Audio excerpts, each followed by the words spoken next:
Welcome to today's edition of Layoff and Employment News with Employment Boost. Today's day is Thursday, January 23rd, 2025. Now, on to today's headlines. CNN plans to lay off hundreds of employees in the very near future, with some of the cuts happening as soon as later today. CNN is trimming its television productions, with certain shows being shifted from New York or DC to Atlanta for cost savings. CNN is also building out digital subscription products as fewer and fewer Americans are watching cable and broadcast news instead of turning to streaming and social media. There will be no big names at CNN that appear to be cut at this time, and Warner Brothers Discovery, which owns CNN, has invested $70 million to fund CNN's digital operations growth. Payment services giant Stripe announced a layoff of 300 employees across the product, engineering, and operations department this week. Employees were cut on Monday.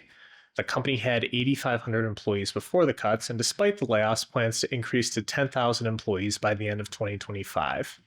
The company also had layoffs in 2023 and 2022, including a massive 14% reduction in force in 2022. There have been no explicit reasons that were given for the layoffs, but indications are that they were not connected to financial performance. There's no information on whether the affected employees will be receiving any kind of support. Biogen, the biotechnology firm, is implementing layoffs to its research staff. Biogen is shifting resources to external opportunities. The company's leadership team is seeing some shakeups as well, with several key positions being adjusted.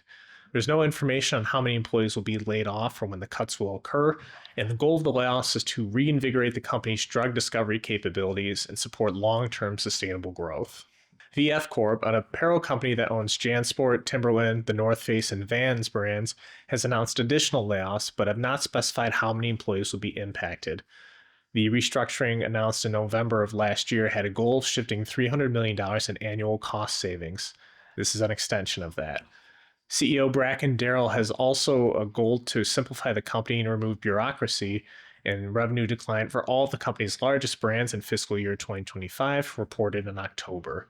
There's no other word yet on the layoffs, what roles will be impacted, or what support might be provided. This has been today's edition of Layoff and Employment News with Employment Boost. I'm Ryan Miller, and we'll catch you on the next one.